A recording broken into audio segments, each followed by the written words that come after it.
सुनिए चैप्टर का नाम है स्वदेशी। क्या नाम है? स्वदेशी। स्वदेशी अपना और देश।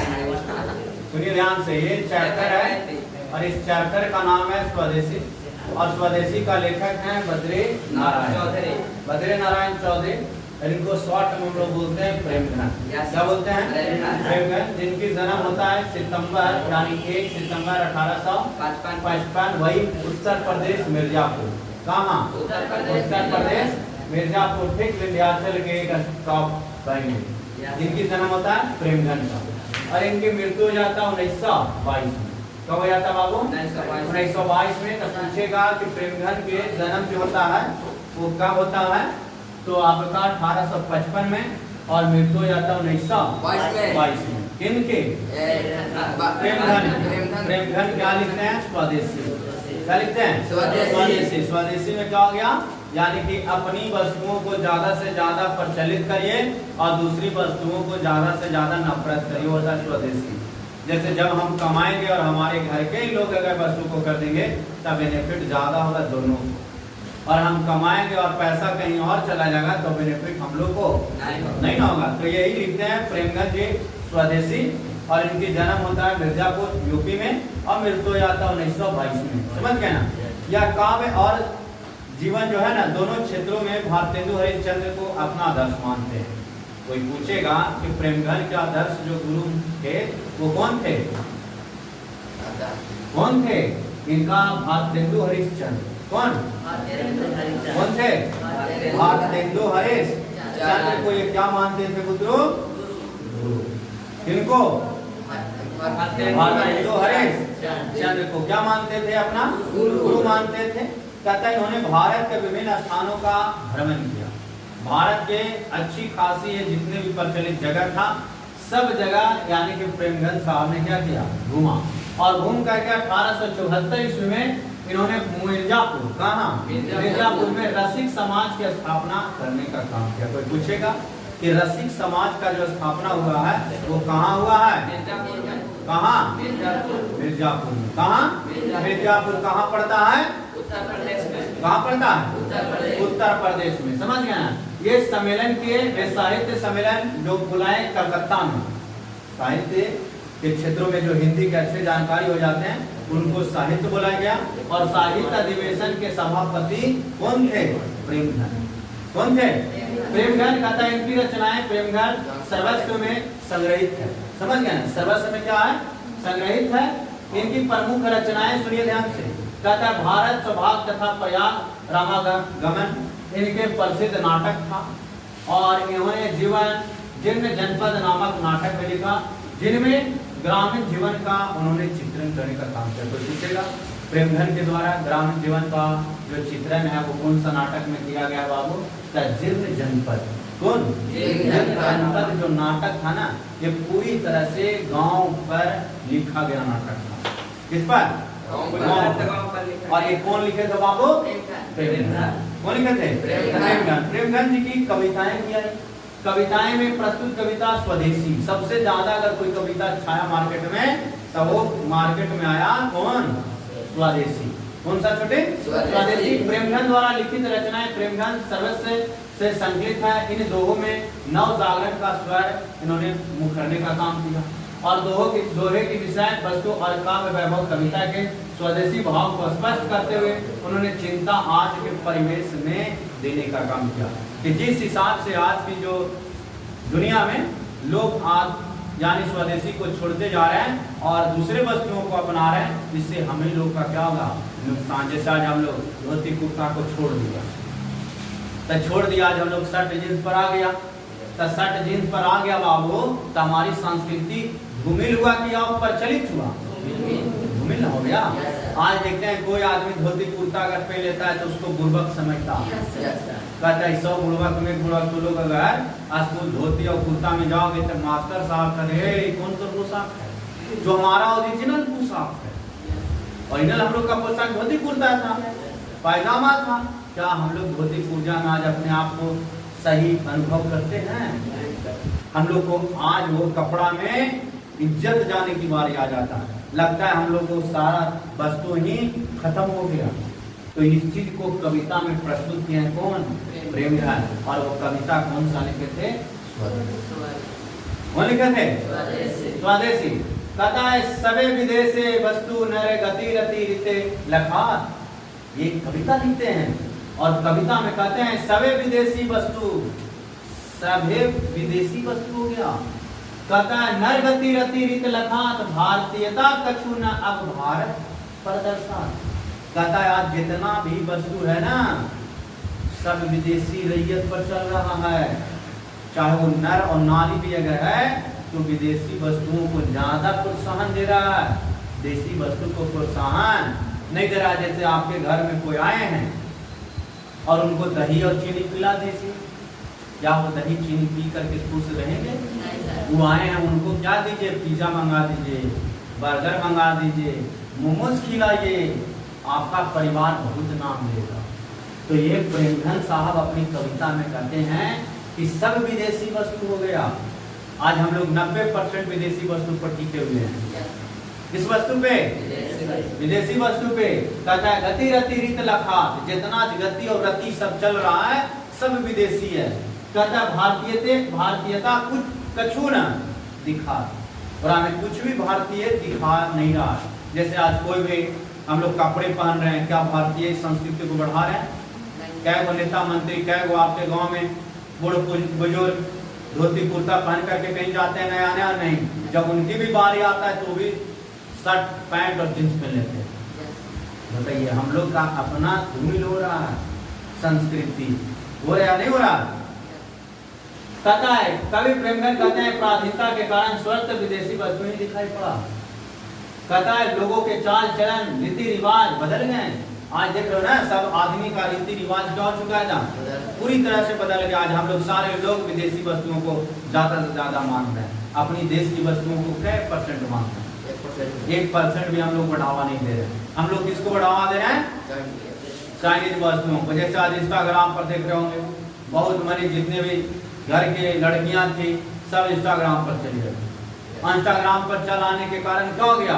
वो अपना रीति रिवाज को भुला गया। उससे क्या उसको आने वाला समय में वो वायरल होगा या नहीं होगा, उसको पैसा अर्जन होगा या नहीं होगा, कौन गारंटी है? लेकिन वो क्या कर रहा है? ऐसे करके सेल्फी ले करके नाच करके गा करके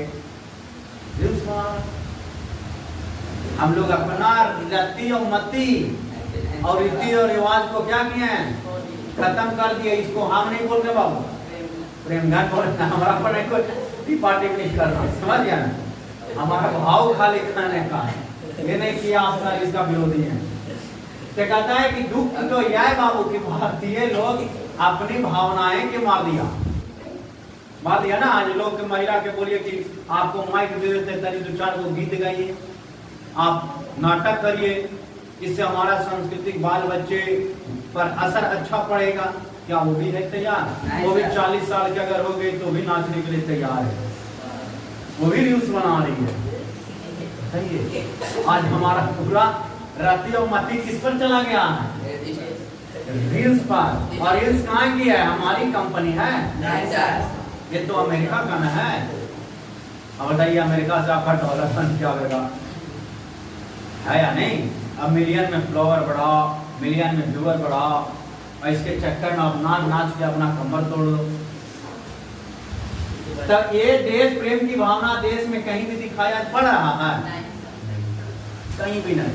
सब देख रहे हो रील्स कर रहा है, रील्स बना रहा है, एक भी अपनी देसी लैंग्वेज में नहीं बना रहा, देसी कपड़ा में नहीं बना रहा, सब विदेशी कपड़ा में। कोई कपड़ा इन्हें तक पहन ले है, कोई यहाँ तक पहन ले, ये कौन रील से है? तो हम लोग के पूरा छवि बर्बाद है ना है। बताइए पहले की महिलाएं कितना इज्जत प्रतिष्ठित था, आया नहीं? आज सारे क्या हो गए? भावे बदल गया ना बाबू। भारतीयता कहीं दिखाई पड़ रहा है? उनको कहिए तो ऐसा घूंघट लेके चलिए, उनको संस्कार में रहने के लिए बोले तो संस्कार के लोग तेल लेवे, उन्हें ससुरों को क्या कहिए, ऐसे कहिए, बताओ सब के नहीं चाहिए। तो हमारा तो पूरी तरह से धूमिल हो रहा है क्या भावना, दूसरा कहते हैं कविता के दूसरा पंक्ति में कहता है मनुज भारती देखी कोई सकत नहीं पहचान। आज कोई भी भारतीय के शकल देख के पहचान नहीं कर सकता कि आदमी भारतीय है या विदेशी है। पहले देखते थे हम लोग के बाल, शिखा, टीका, चंदन, कपड़ा आदि से पहचान होता था कि ये विदेशी नहीं, ये भारतीय है। आज आप ना तो विदेशी को पहचान पाइएगा और नहीं आप भारतीयों को पहचान पाइएगा। पहचान पाइएगा नहीं। आज जैसे देखिए मोहम्मद के सुनिए, हेलो मिस्टर, ये तो बार हाथ मारेंगे पहुंच जाएगा हाथ तुम्हारे। देख रहा कितना बड़ा हाथ है। सुनिए, आज जैसे हम लोग अपनी पहचान, आप देश से बाहर जाइए, आपका पहचान किस होगा? संस्थान, आपका रीति रिवाज से वहाँ पहचान होगा। भारत के प्रधानमंत्री अगर अमेरिका दौरे पर, चाइना दौरे पर, जर्मनी के दौरे पर, नेपाल के दौरे पर जाते हैं तो वहाँ की महिलाएं हमारी सांस्कृतिक कार्यक्रम को वहाँ पे स्वागत करती है दिखा करके, ना कि वो हमारी संस्कृति को धूमिल करते हैं। समझ गए? भारत के प्रधानमंत्री जब जाते हैं वहाँ पे तो हमारी संस्कृति को वहाँ पे देखते हैं कि हमारी संस्कृति देश में तो है ही है, विदेश में आज कितना प्रचंड लहर, जैसे राधे राधे जो कृष्ण भक्ति है, ये सिर्फ देश का ही नहीं रहा, ये विदेशों में रहा। आज प्रवचन हम लोग जितना नहीं सुनते उतना विदेश वाले सुनते हैं ना। आज सुना होगा कि विष्णु पद में जो क्या बोलते हैं पितृपक्ष मेला, उसमें कहाँ से आया? जर्मनी से आया, थाईलैंड से आया, यहाँ से आया, वहाँ से आया। क्या करने? पितरों के मुक्ति दिलाने। बताइए, तो हमारी संस्कृति को बढ़ा रहा है, लेकिन हम लोग अपनी संस्कृति को क्या कर रहे हैं? कमा रहे हैं, धूमिल कर रहे हैं। और ये कौन बोलते हैं? प्रेमगंज। प्रेमगंज कहते हैं मनुज भारती देखी कोई सकत नहीं पहचान। कोई व्यक्ति भारतीय को पहचान ही नहीं सकता है कि मुसलमान है कि हिंदू है कि सिख है या ईसाई है, कोई नहीं जान सकता। आज हम तुम कौन क्या है कोई पहचान सकता है? नहीं सर। आज बताइए, हमारे दाढ़ी था? नहीं दाढ़ी था। हम लोग का रीति रिवाज में दाढ़ी नहीं था, हम लोग का एकदम चिकना था, एकदम सिंपल। आप बताइए, उसको हम लोग को खत्म कर दिया। आज मुस्लिम का दाढ़ी था, वो भी व्यक्ति अपना दाढ़ी को क्या किया? खत्म कर लिया उसकी, और हमें कोई भिन्नताएं रह गई? बताइए, उसकी पहचान की। जैसे मोहम्मद को आप देखोगे मूंछ छोटा और दाढ़ी बड़ा। आज मोहम्मद के जगह अधिकांश हिंदू मोहम्मद हो गया, दाढ़ी इतना बड़ा बड़ा ऐसे एकदम और मूंछ छोटा छोटा। कोई आदमी पहचान में आएगा कौन क्या है? हिंदू रीति रिवाज तो धीरे धीरे खत्म ही न हो रहा है। कहता है पढ़ी विद्या परदेश की, बुद्धि विदेशी पार। आप पढ़िएगा विदेश के पढ़ाई, तब बुद्धि आएगा देश की, विदेशी ना आएगा। और जब विदेशी बुद्धि आएगा तब विदेश के हित में सोचेगा कि देश के हित में सोचेगा। इसके बारे में देश के विदेश के ना, आप चले जाइएगा अमेरिका पढ़ने, तब कोई भी आप पढ़ करिएगा तो अमेरिका के टेक्नोलॉजी को ना अपनाइएगा, क्या भारत के टेक्नोलॉजी के। यहाँ आइएगा, आपको कहेगा आपको कि धोती कुर्ता पहन के घूमो, चलाइए क्या होती है धोती कुर्ता? मैं नहीं पहनती धोती कुर्ता। आप विदेश में रह के पहन पाइएगा? जो शहर में रहेगा उनको देखिए, गांव रह के खान पान बदल गया बाबू, रीति रिवाज बदल गया, बोली चाली बदल गया। जो विदेशी में रह गया वो तो विदेशी है ना, बुद्धि भर गया। कहता है चाल चलन परदेश की गए इन्हें अति भाई। चाल चलन जितना भी हो गया ना, सब विदेश के इसमें आ गया, देश का नहीं आया। कहता है कभी कहता है कि अंग्रेजी शासन काल में हिंदू मुसलमान दोनों के रहन सहन, खान पान, विद्या, व्यवसाय, चाल चलन, आचरण बदल गए हैं। कहता है विदेशी भाषा पढ़ने के कारण अपनी संस्कृति भाषा सबका त्याग कर विदेशी चाल चलन अपना लिए। कहता हमारी विदेश भाषा था संस्कृति। कौन सी भाषा थी? सांस्कृतिक। संस्कृति का भाषा क्षुब्ध होते जा रहा, खत्म होते जा रहा। आज हम लोग सारा विदेशी लैंग्वेज को अडॉप्ट कर लिए, जैसे अंग्रेजी है ना। आज हिंदी का कितना % महत्व रह गया है? मात्र 70% भी खत्म कर दिया, मात्र 30% पर बचा दिया। क्या आज बिहार बोर्ड के लड़कन है 12th क्लास में, उनको पूछिए कि जितना थोड़ा फिजिक्स केमिस्ट्री बायोलॉजी करने की आवश्यकता है उतना हिंदी करने की आवश्यकता है या नहीं? क्या कहना है? हिंदी पढ़ लेंगे, हिंदी में पास हो जाएंगे। लेकिन उसको डर है बायोलॉजी में पास नहीं करेंगे, केमिस्ट्री में पास नहीं करेंगे, फिजिक्स में पास नहीं करेंगे, लेकिन उसको लग रहा है हिंदी में पास कर लेंगे। क्या कुछ भी लिख देगा, हिंदी का कोई जानता नहीं है, समझ नहीं है, जांचने वाला नहीं है, भर के चला है पास कर। समझ रहे? हमारी जो सब्जेक्ट थी वो क्या थी, हिंदी और संस्कृत। हिंदी और संस्कृत कितना नीचा है। आप प्राइवेट स्कूल में जाइए और हिंदी में बात करिएगा, क्या बोलता है, मैं तुम्हारी बातों को समझता नहीं है, जाओ बोलेगा ना। आज एक वर्ड सारे इंग्लिश में चल रहे हैं, तो क्या हमारी भाषा है वो अंग्रेजों की भाषा है। और अंग्रेजों की भाषा को हम लोग बढ़ा रहे हैं और संस्कृत की भाषा को हम लोग कमा रहे हैं नहीं। जैसे संस्कृत बच्चा है, आप बताइए आपके टीचर 22 होंगे स्कूल में, संस्कृत क्या वो पढ़ाता हूँ एक को ना, 22 टीचर में एक संस्कृत पढ़ाने वाले हैं। तो बिहार में सोचो कितना बड़ा स्कूल है, और कितने बड़े स्कूल में कितने बड़े महत्व पर टीचर होंगे, क्या संस्कृत पढ़ाने वाले हैं? क्यों? क्योंकि सब अंग्रेज के क्या हैं, गुलाम हैं। सब अंग्रेजों के पढ़ा लिखा व्यक्ति हैं, जिसके कारण उनके बुद्धियां क्या हो गई, अंग्रेजी हो गई। तो बताइए हमारे चाल चलन को बढ़ाएंगे? तो हमारी पहचान किससे थी? संस्कृत से। हमारी रीति रिवाज से पहचान था। क्या रीति रिवाज को हम लोग बचाने में है? रीति रिवाज को भी क्या करते जा रहे हैं, खोते जा रहे हैं। सुनिए, कहता है छठे विदेशी ठाट सब बनिया देश विदेशा। सुनिए, कहता है छठे विदेशी ठाट सब बनियो देश विदेश, सपने हूँ जिनमें ना कहूँ भारतीयता ले। सपना में भी अब आपको भारतीयता दिखाई नहीं पड़ेगा, सब हम लोग विदेशी हो गए हैं। कहता है बोली सकत हिंदी नहीं, हिंदी बोल सकत नहीं है। कहता है अब विमिल हिंदू लोग, जितने हिंदू विमिल थे ना, वो हिंदू हिंदी नहीं बोल सकते हैं। सोचिए हमारी कहाँ चली गई सबसे। कहता अंग्रेजी भाषण कर अंग्रेजी उपभोग। आज अंग्रेजी भाषा में क्या करेगा, पूरा बड़ा बड़ा लेक्चर करेगा और उसको लोग अर्जन करेगा, सुनेगा। लेकिन हिंदी के कोई कहेगा तो कान पीले हो, कान पकड़े हो बोल बोल के, कोई बात तो नहीं है। जो हमारी सब्जेक्ट है उसको हम लोग क्या कर रहे हैं, खुद हम लोग कमजोर कर रहे हैं। अंग्रेजी अगर कोई आकर तो चार अक्षर खाली बोल दे, हेलो हेलो चेक मायने में से मैं वो कर दिया, खपत खपत आ क्या हो गया। लेकिन हिंदी में अगर अच्छा बात बोल देगा ना, कि पगलानी अच्छी लागती है घंटा से, अगर भाषण नहीं होती चल देगा। सोचिए कितना हम लोग का हिंदी को गिरा दिया लोग। कहता है कवि प्रेमचंद कहते हैं देश की दुर्दशा देखकर कहते हैं कि अंग्रेजी शासन के कारण भारतीय का संस्कार विदेशी हो गया। आज हमारी संस्कार क्या हो गई, विदेशी। और विदेशी हो जाने के कारण स्वदेशी नष्ट कर दी गई, और विदेशी वस्तु भाषा के प्रचार के कारण कहीं भी भारतीयता के लक्षण दिखाई नहीं पड़ रहा। अब बताइए विदेशी के वजह से हमारी लक्षण भारतीय पड़ेगा, नहीं पड़ेगा। अब सब हम लोग विदेशी हो गए, अपनी सुख सुविधा के लिए प्राप्ति के लिए अंग्रेजी भाषा का व्यवहार कर रहे हैं। आज अंग्रेजी भाषा पर सबसे ज्यादा जोर दे रहे हैं। आज छोटे छोटे पुत्रों को देखो अंग्रेजी स्कूल में पढ़ा रहा, आंगनबाड़ी में क्या को भेज रहा है। गरीब से गरीब ही आदमी, सुनो, गरीब से गरीब भी आदमी आज जान रहा है कि हमारा सबसे अगर ऊंचा अच्छा सब्जेक्ट कोई बन गया तो अंग्रेजी बन गया। हिंदी संस्कृत को भुला रहा है ना। कारण क्या है कि अंग्रेजी पढ़ेगा हमारा बेटा स्टैंडर्ड कहलाएगा, कहीं हमारा बेटा निखरेगा।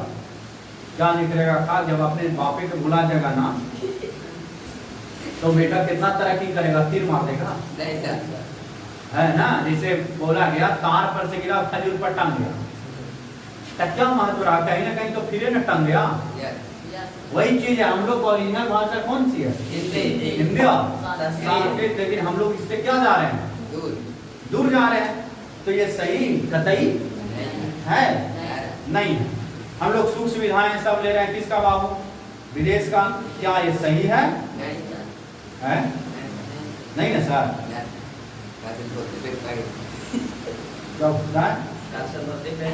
हाँ सब धोती का पहन के आएगा। अच्छा ठीक है, थोड़ा उजला धोती दे देंगे। सुनिए, कहता अंग्रेजी वाहन वसन वेश रीति और नीति, अंग्रेजी रुचि की सकल वस्तु देश विपरीत। सुनिए, कहता हिंदुस्तानी नाम सुनी अब ये सकुचित लजात, और भारतीय सब वस्तु ही सोए आए घिनात। कहता है हम लोग हिंदी में अपना नाम भी बोलने में कतराते हैं, लजाते हैं। हम लोग अपने फादर के नाम बोलना रहेगा तो आधा इंग्लिश, माय फादर ये फलना कुमार।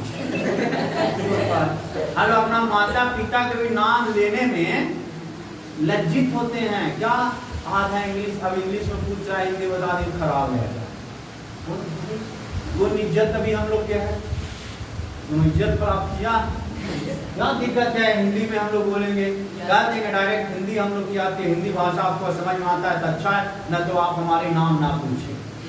आदमी को पता चल जाए पूरा विदेशी को एकदम क्या है खंडन करने वाला, और देशी को एकदम पूरा बढ़ाए वाला आदमी है। डायरेक्ट बोल दो आई एम स्वदेशी, मैं देसी घी पीता हूँ, देसी लोग हूँ, आदमी समझ जाए पूरा देसी है। अब तू जैसे ही कोई आदमी पढ़ा लिखा कर बोल देगा आई एम देसी, तो बोलेगा एकदम ढीठ है, गवार है। मुंह लगना, इससे मुंह लगना भी क्या है, बेकार है। तो ये भी हम लोग का छवि खराब करते हैं। कहता है कवि प्रेमचंद जी कहते हैं अंग्रेजी शासन काल में भारतीयों की मनोदशा इतना दूषित हो गया कि वे भारतीय वस्तु को उपयोग करना ही छोड़ दिए। कहता विदेशी वस्तुओं का उपयोग करने लगे, इनका हर कुछ विदेशी रंग में रंग चुका है। आज देखिए सारा हम लोग किस वस्तु को उपयोग कर रहे हैं, विदेशी।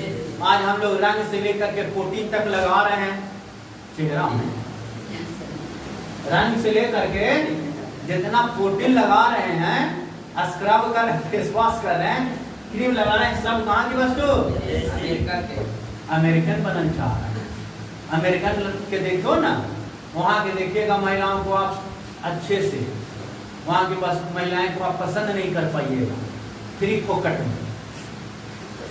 सोचो इतना पोटी लगा लगा गुजर हो गया। और हम लोग यहाँ पे देखो महिलाएं अगर सिंपल अगर ड्रेस में, स्कूल ड्रेस में आ जाए तो उसके सामने सारा खूबसूरती खत्म है या नहीं। लेकिन हम लोग यहाँ पे भी क्या है, विदेशी वस्तु को अपना रहा है, रंग गुस्सा में बदल रहा है। उससे क्या हो रहा है, अपनी हिंदुस्तानी कहने में संकुचित महसूस कर रहे हैं और स्वदेशी वस्तु को ढाका पर रख दिया। कहाँ रख दिया, ढाका पर। जैसा स्कूल ड्रेस में देखे होंगे, स्कूल ड्रेस में आपने पराइना में देखिए पहन कर कपड़ा कितना खूबसूरत लगते हो, पूरे आपका घर वाला क्या बहुत सुंदर जच रही है। आप वही जीन्स और टी शर्ट में जाइए और रोड पर निकलिए, साइकिल कर देखिए वो पागल जाएगा। ये जिसको आंख ना भी रहेगा ना, वो भी बूढ़ा देख के माथा ठोकेगा, कहला ऐसा कपड़ा पहना, बताइए बूढ़ा भी शर्मा जाएगा। हम लोग का कपड़ा ओरिजिनल क्या था, धोती कुर्ता, स्कूल का ड्रेस जो है वो कितना सुंदर ड्रेस है ना। आज देखिए मैडम आते होंगे स्कूल में साड़ी में, सूट सलवार में, तक कितना अच्छा लगते होंगे, और उनका पढ़ाई कितना ध्यान पूर्वक होता होगा। और वो मैडम यहाँ तक स्कार्फ पहन के आ जाए तो बताइए कोई लेकर पढ़ पाता है। आप कहीं कहीं देखोगे विश्वविद्यालय में भी क्या है, सुनो ध्यान से, विश्वविद्यालय में भी पोशाक जो है, विश्वविद्यालय में जो पोशाक है वो भी शर्ट और फुल पैंट दे दिया। महिला के जो वो बना है वही चीज न बनाओगे। अब बताइए उसको आप दे रहे हैं शर्ट और फुल पैंट, क्या उसका कतई ठीक रहेगा? अरे शर्ट फुल पैंट किनके लिए था, पुरुषों के लिए था। शर्ट फुल पैंट महिलाओं के लिए था नहीं था। लेकिन आज रीति रिवाज कितना हम लोग अंग्रेजी हो गए शासन काल में कि आज महिलाओं को दे दिया शर्ट और फुल पैंट और पुरुष के दे दिया चूड़ी साड़ी दे दिया। अब साड़ी में नाच लौंडा डांस नाच रहा है क्या ये सम्मिलित था? तब पूरी तरह से हम लोग अंग्रेजी के इर्द गिर्द क्या हो रहे हैं, घूम रहे हैं सर, पूरा अंग्रेज हो गए हैं। आधा नहीं 90% हम लोग अंग्रेज हो गए। जो बचा करके रखा है ना 10% गांव घर वाले बचा के रखे हैं, बाजार वाले बचा के नहीं रखे। बाजारों में देखता होगा एक को बूढ़ी माता जिनको उम्र एकदम छतरी पर बैठने का है, वो भी यहाँ तक पहन के चल रहे हैं। आप क्या दिखाना चाहते हैं? आप क्या इसको से क्या दीजिएगा समाज में? कुछ दे पाइएगा? समाज और बर्बाद होगा, समाज आजाद नहीं होगा और समाज मेरा डूबेगा। बाबा को अपना यहाँ तक खापे पहना दे और उनको कहें बाबा पूरा गांव घूम चाहिए, क्या बाबा के छवि धूमिल होगा कि नहीं? वो बाबा को सब गुंडा बाबा कहेगा या नहीं? तो हम लोग पूरी तरह से वेशभूषा रंग ढंग जो है अमेरिका के अपना लिए हैं। अमेरिका नहीं, विदेशों को कह सकते हैं। अमेरिका को टारगेट नहीं करो ना, उनको छोड़े हम लोग पूरी तरह से अपना हिंदू रीति रिवाज को खोते जा रहे हैं और विदेशी वस्तुओं को क्या करते जा रहे हैं, अपनाते जा रहे हैं, और इसका असर हमारी पूरी देश में भिन्नताएं बढ़ना, क्या बढ़ना, भिन्नता बढ़ना। आगे देखिए एक पंक्ति है, लास्ट लगता है, देश नगर मानक बनो सब अंग्रेजी चाल, समझ गया ना, कहता है देश नगर मानक बनो सब अंग्रेजी चाल, फाटन में देखो भरा बसे अंग्रेजी माल। कहता है जिनसे समझ सकत नहीं तन की धोती ढीली ढीली, देश प्रबंध करेंगे वे सब ये कैसी खाम ख्याल। कहता है जो व्यक्ति, प्रेमगन कहते हैं कि भारतीय हाट बाजारों में अंग्रेजी भर दिए गए।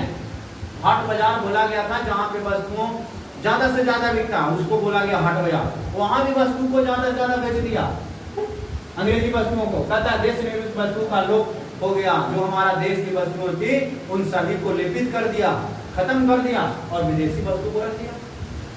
कहता है देश की कमान वैसे लोगों के हाथ में दे दिया जो स्वयं ढीला है, जो स्वयं कि कब परान निकलेगी कब जाएगी उसकी कोई गारंटी नहीं है। उसकी हम लोग देश में अगर देश की कमान दे देंगे तो क्या भरोसा उस पर रहेगी। बताइए अगर एक युवा साक्षर और पढ़ा लिखा एकदम रहेगा, तेज एनर्जी का, तो वो हमारे देश को ऊंचाई तक लेकर के जाएगा। और जो व्यक्ति अनपढ़ अगर शासन चलाएगा, जिसको अगर लेटर भी लिखने की बारी आएगा तो अपना पीए से लिखाएगा, क्या वो हमारी शासन को चला पाएगा? बताइए। जैसे अनपढ़ आदमी को गांव घर में देखोगे, कोई पेपर बैंक में जाओ आप एक आध घंटे के लिए, वहां देखिए गांव घर के कितने बुजुर्ग और महिलाएं जाते हैं और कहते हैं बाबू तनिक घर का तो बचावा पैसा निकलना है। अब उनके हाथों में अगर हम शासन दे दे तो क्या वो मेरी शासन को अच्छी से रख पाएंगे? बताइए भरना चाहिए था 5,000, हम भरवा लेंगे 50,000, क्या शासन मेरा लुटाएगा या बच्चे? लुटाएगा ना। तो वही बोलते हैं कि देश नगर मानक बनो सब अंग्रेजी चाल हो गया। कहता है हाटन में देखूं भरा बस अंग्रेजी माल हो गया। कहता है जितने भी हाट बाजारे थे सब जगह अंग्रेजी माल को क्या कर दिया, भर दिया। कहता है जिनसो समझ सकत नहीं तन की ढीली धोती, जेकरा से खुद के शर्ट पैंट न संभाल रहा है, वो हमारे देश के क्या प्रबंध करेगा भाई? क्या संभाल पाएगा? संभाल पाएगा? कहता है दास प्रीति की चाच हो दिसी चारहो बरन बढ़ाली, करत खुशामत झूठ प्रशंसा मानू बने डफाली। कहता है आज के डेट में कभी कहते हैं कि ऐसे खोटे विचार वालों से देश की सुरक्षा का आशा करना कितना हास्यास्पद होगा, कितना हंसी का विषय होगा। जो खुद का सही आदमी नहीं है, जो खुद का छवि अच्छा नहीं है, वो दूसरे की छवि को क्या अच्छा कर सकता है? कर सकता है? वो सिर्फ और सिर्फ झूठ मूठ का ढिंढोरा पीटेगा, डफाली बजाएगा और झूठ का बवंडर बनाएगा और शासन चलाने का काम करेगा। क्या वो सही है? कहता है सुरक्षा का आशा करेगा लेकिन वो सुरक्षा आपको दे पाएगा? अब बताइए अगर 100 को हत्या कैले है, उसको हम अगर प्रधानमंत्री या तो मुख्यमंत्री बना दे, क्या वो आदमी हम लोग का सुरक्षा दे पाएगा? नहीं सर। वो हम लोग को पढ़ाई का विश्वास भी दिला पाएगा? कारण क्या है कि जो खुद व्यक्ति अच्छा छवि का नहीं है, वो व्यक्ति कितना अच्छा छवि बना सकता है। क्योंकि सभी जाति के लोग अपने आजीविका के लिए खुशामद में झूठी प्रशंसा का ढोल पीटने लगे हैं। आज सबसे ज्यादा अगर कोई चल रहा है ना चर्चा में, तो झूठी खुशामद। अगर आपको कोई किससे काम लेना है तो कर आगे पीछे चलिएगा, भैया मौसा चाचा चाची सब बना लीजिएगा। जैसी काम निकल जाएगा आपको उलट के वो ताकने तक भी नहीं आएगा। आज पूरी संसार झूठा खुशामद में टिका हुआ है और झूठ-मूठ में ढोल पीट रहा है। अगर किसी को गंदा करना है, धूमिल करना है, तो अगर खिलाफ बोलना शुरू कर दे, देखिए वो आदमी ढिंढोरा पीट देगा। लेकिन अच्छा आदमी कहिए कोई के कि वो अच्छा आदमी अच्छा काम कर रहा है समाज के लिए, क्या अगर तुम गुर्बत होकर नाम ले चले जाए, सोचो कैसा दुनिया है या नहीं? जैसे आप एक छोटा सा गलत कर दिए, पूरा गांव में ढिंढोरा पीटा गया। लेकिन आप अच्छा काम करिए समाज में, आपका कोई नाम ये बढ़ाएगा नहीं, आपका चर्चा नहीं करेगा, आपका कोई नाम नहीं लेगा। कारण क्या है? यहाँ पे झूठी प्रशंसा वाले लोग सबसे ज्यादा टिकते हैं, अच्छे प्रशंसा वाले ज्यादा लोग नहीं टिकते हैं। तो ये था आपका कहानी और इसका अर्थ। और ये जो लिखे थे प्रेमधन साहब लिखे थे, वो लिखे थे प्रेमधन साहब, और इनकी नाम पूरा था बद्री नारायण चौधरी और बद्री नारायण चौधरी स्वदेशी को अपनाने के लिए बोले हैं। तो हमारी सांस्कृतिक और हिंदी की जो आज छवि रह गई है वो समाज में कितना टिका है ये हम लोग खुद जान रहे हैं, समझ गए हैं।